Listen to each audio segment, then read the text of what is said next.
आज एकांत पाकर वट दादा से बातें करना तो मुझे अच्छा लगा, पर उनका दुख मेरे मन को कचोटने लगा। मैं वृक्षों के प्रति बढ़ते जा रहे क्रूर व्यवहार के लिए स्वयं को भी दोषी मानने लगा।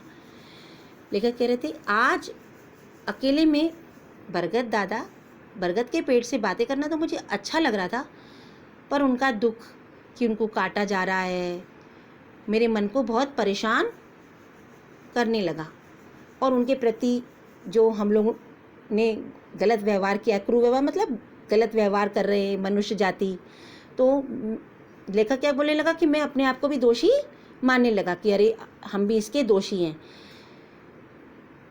मैंने वट दादा से अपराधी भाव से कहा, दादा आपने मानव जाति पर होने वाले भावी संकट का जिक्र किया है, क्या आपके पास उसका कोई स्थायी समाधान है? फिर क्या हुआ, वट दादा से अपराधी भाव मतलब दुखी होकर कि हाँ हमने अपराध कर रहे हैं, हम लोग मनुष्य जाति आपके ऊपर बहुत अपराध कर रही है ना। तो दादा आपने मानव जाति पर होने वाले जो संकट के बारे में हमें बताया कि भविष्य में आने वाला क्या संकट हो सकता है, अकाल पड़ सकता है सब कुछ, तो आपके पास क्या इसका कोई समाधान है, उपाय है? जब मैंने पूछा तो वट दादा ने कहा, है क्या तुम समाधान चाहते हो? वट दादा ने कहा, हाँ समाधान तो है, पर क्या तुम समाधान चाहते हो, उपाय चाहते हो? मैंने कहा, हाँ वट दादा, मैं तुम्हारा उपकार कभी नहीं भूलूंगा। जितने पेड़ इन लोगों ने काटे हैं तुम उतने ही पेड़ लगा दो। वट दादा ने कहा। यह सुनकर मैं हैरान रह गया। वट दादा मुस्कुराए, बोले, डरो नहीं बेटा, तुम साहस करके पहला कदम उठाओगे तो संभव है तुम्हारे अन्य साथी भी तुम्हारा अनुसरण करेंगे और तुम्हें सहयोग देंगे। मैंने कहा, हाँ बरगद दादा, मैं आपका उपकार नहीं भूलूंगा। अगर आप मुझे इसका कोई समाधान बता दोगे तो मैं आपका कोई कभी भी उपकार नहीं भूलूंगा। तो बरगद दादा ने क्या कहा पता है? बरगद दादा ने कहा, जितने पेड़ लोगों ने काटे हैं तुम उतने ही पेड़ लगा दो। क्या कहा बच्चों? कहा कि ठीक है, आप उपाय चाहते हो तो ऐसा करो, जितने पेड़ लोगों ने काटे हैं तुम उतने ही लगा दो। बरगद दादा की बातें सुनकर हैरान रह गया मैं। तो बरगद दादा क्या हुए, मुस्कुराने लगे। मुस्कुराकर बोले, अरे डरो नहीं, तुम साहस करके पहला कदम तो उठाओ। तुम साहस तो करो कि हाँ मैं पेड़ लगाऊंगा, सब संभव हो जाता है। और तुमको पेड़ लगाता देखकर, अच्छा कार्य करता देखकर लोग तुम्हारे पीछे तुम्हारा सहयोग भी करेंगे, ठीक है, लेकिन पहले तुम्हें साहस करना पड़ेगा, पहला कदम तो तुम्हें उठाना पड़ेगा। बट दादा ने बताया, अभी कुछ ही दिनों बाद तुम्हारा जन्मदिन आने वाला है।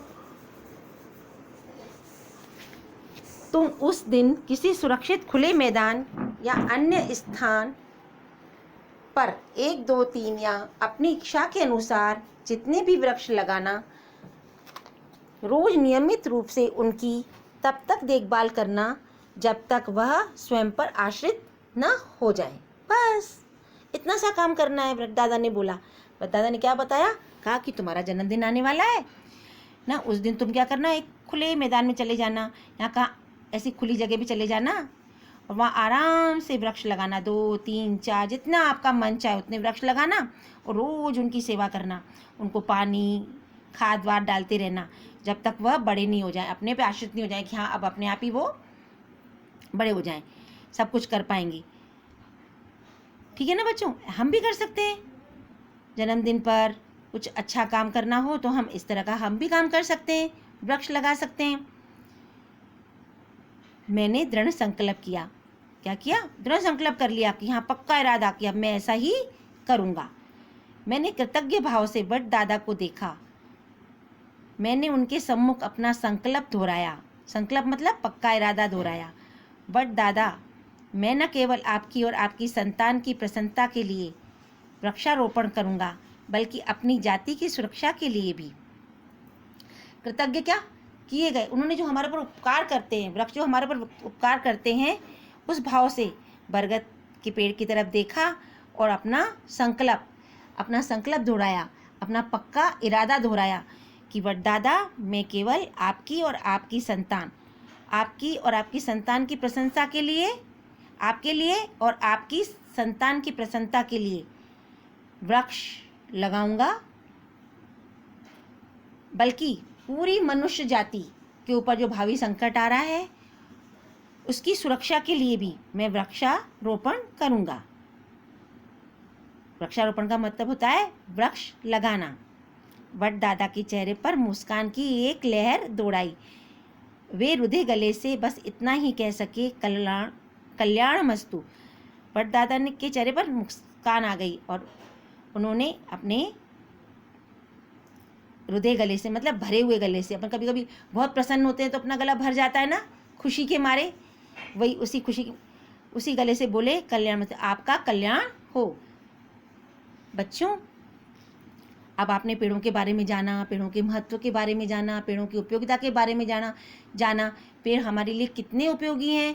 अगर हम पेड़ों को इस तरह काटते रहे तो मनुष्य जाति पे बहुत संकट आ जाएगा, है ना। इसलिए वृक्षों का पर्यावरण संतुलन में भी बहुत महत्व होता है, योगदान होता है। वृक्ष न होने पर हमारा पूरा पर्यावरण संतुलन बिगड़ जाएगा और संपूर्ण विश्व खतरे में आ जाएगा। इसलिए हमें वृक्ष अधिक से अधिक लगाने चाहिए, वृक्ष लगाने चाहिए। चलो बच्चों, आप लोग भी संकल्प करो कि आप भी वृक्ष लगाओगे। मेरे साथ बोलो, जब करोगे वृक्षों की रक्षा तभी बनेगा जीवन अच्छा। अब बच्चों, ये आपका सेकंड लेसन हमने पढ़ा और समझा। इसमें आपने जो समझा है कि हमें वृक्ष लगाने चाहिए, वृक्षों को नहीं काटना चाहिए, वृक्ष हमारे लिए किस तरह उपयोगी है ना। इसलिए आप भी अधिक से अधिक वृक्ष लगाना